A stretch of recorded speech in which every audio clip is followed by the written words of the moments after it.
Baik,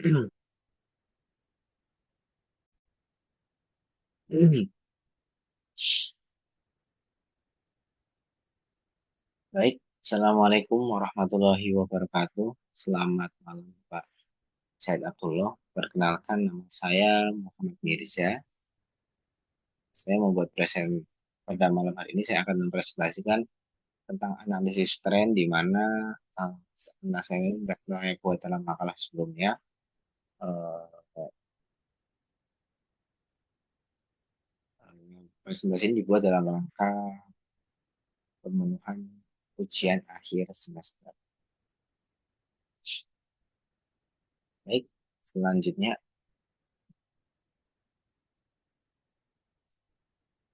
apa itu analisis tren? Analisis tren adalah teknik statistik untuk melihat arah perubahan data dari waktu ke waktu. Tujuannya adalah untuk mengungkapkan pola pertumbuhan, penurunan, atau stagnasi yang tersembunyi dalam deret waktu. Dengan memahami tren, kita dapat membuat keputusan yang lebih tepat dan merencanakan strategi ke depan.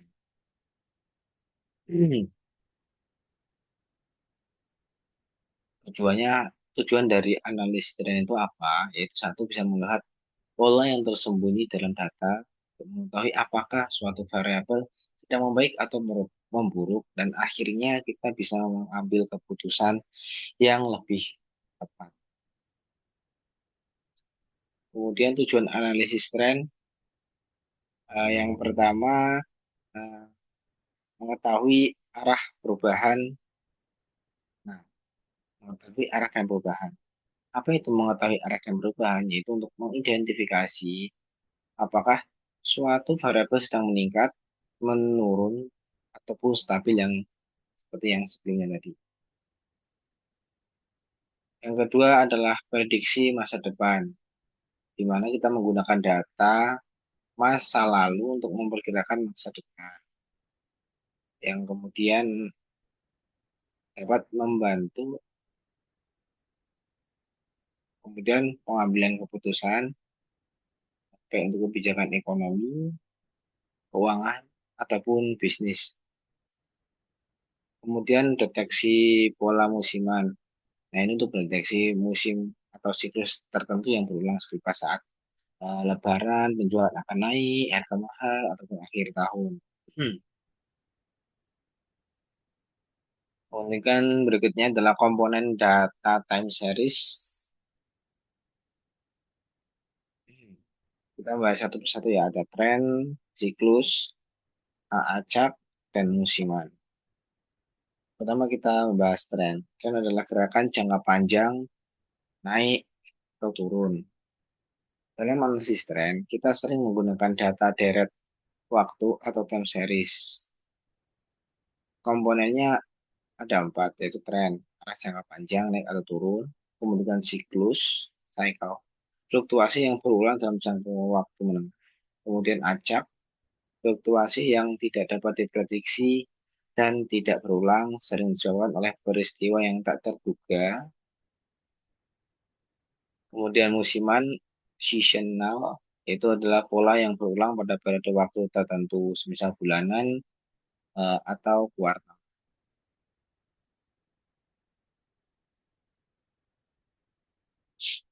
Next. Kemudian ada metode analisis tren.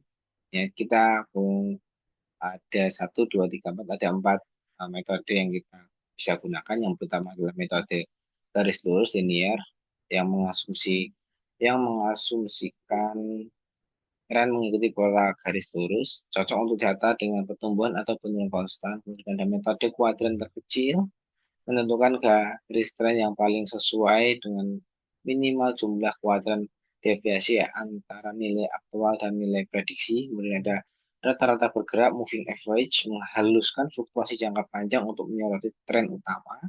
Kemudian ada regresi time series, yaitu menggunakan metode regresi di mana waktu adalah variabel independen untuk memprediksi nilai variabel dependen. Ya, ini adalah model garis tren linear. Untuk persamaannya adalah Y sama dengan A plus Bx, di mana Y mempresentasikan nilai variabel dependen yang diprediksi, X adalah variabel independen yang mempresentasikan waktu, misal tahun, kuartal, ataupun bulan. A adalah konstanta yang menunjukkan nilai Y ketika X adalah nol, dan B adalah nilai koefisien arah tren yang menunjukkan perubahan rata-rata Y untuk setiap unit perubahan X. Yang pertama adalah kita bahas lebih lanjut mengenai rata-rata bergerak. Yang salah satu metode tadi yaitu rata-rata bergerak, moving average. Rata-rata bergerak adalah metode yang efektif untuk menghaluskan fluktuasi jangka pendek dalam deret waktu, sehingga tren yang mendasari menjadi lebih jelas terlihat. Metode ini sangat berguna untuk mengidentifikasi arah pergerakan data tanpa terlalu terpengaruh oleh variasi harian atau mingguan.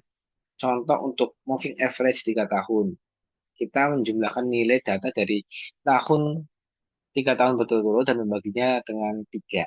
Misalnya MA moving average 3 tahun.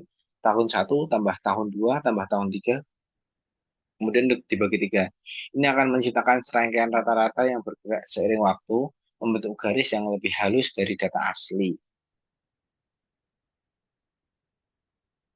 Kemudian ini adalah kelebihan dari analisis tren.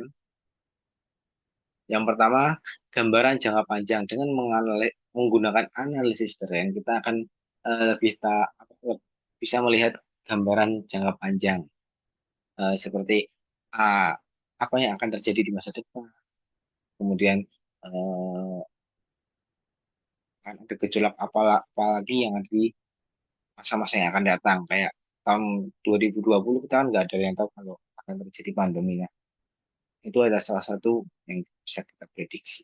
Kemudian perencanaan strategis yaitu memfasilitasi pembuatan keputusan jangka panjang yang lebih tepat dan terinformasi.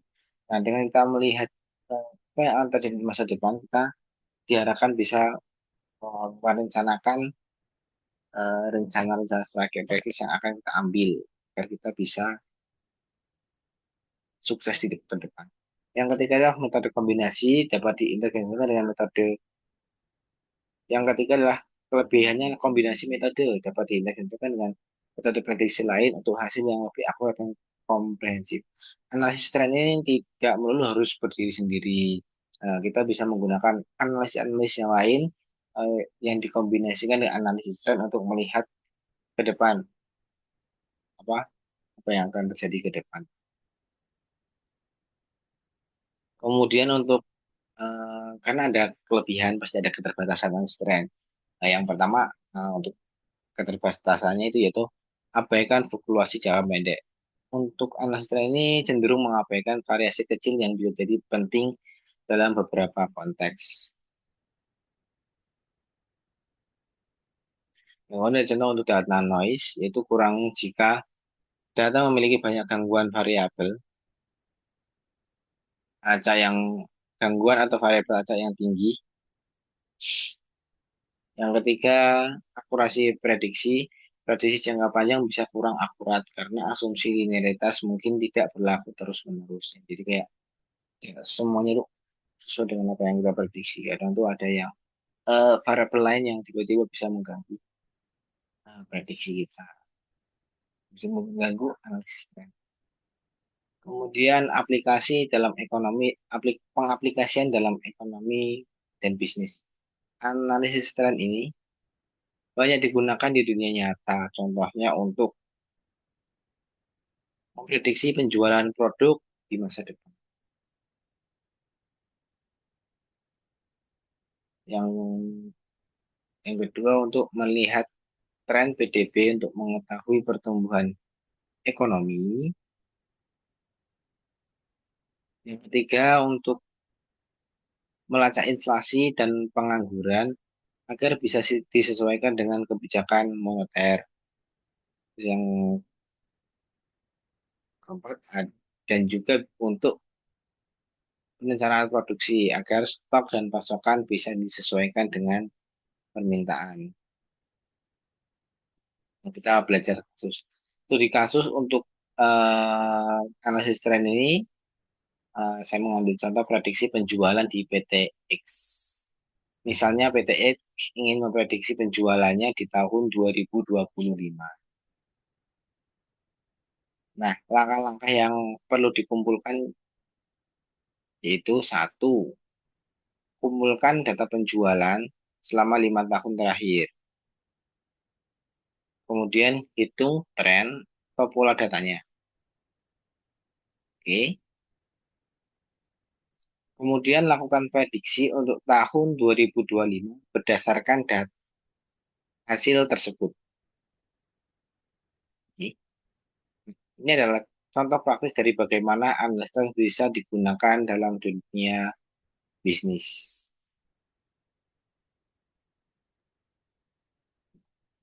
Kemudian langkah-langkah praktis ketika kita ingin melakukan sebuah analisis tren.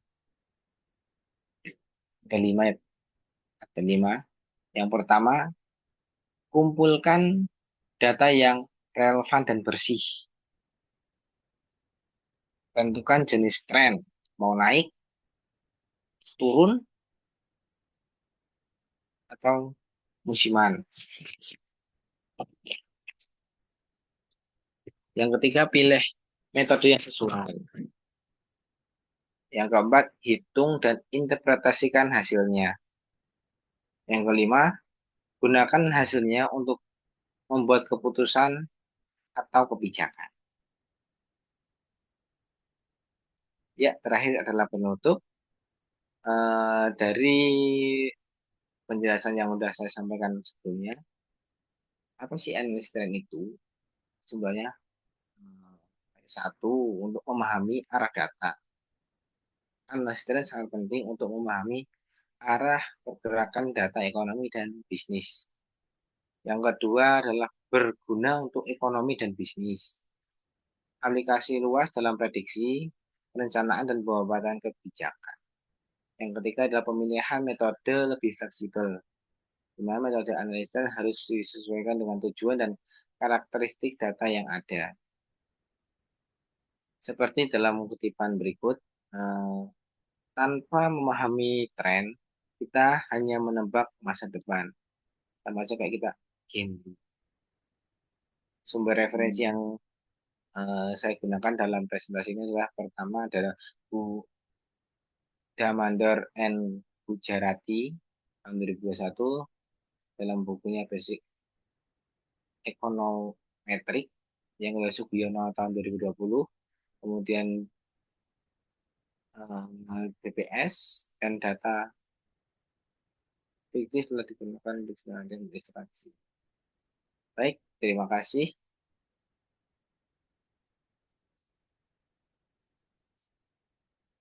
Sekian dari presentasi dari saya. Terima kasih atas perhatiannya. Semoga bermanfaat dan bisa menambah pemahaman kita tentang analisis tren dalam statistik, ekonomi, dan bisnis. Assalamualaikum warahmatullahi wabarakatuh.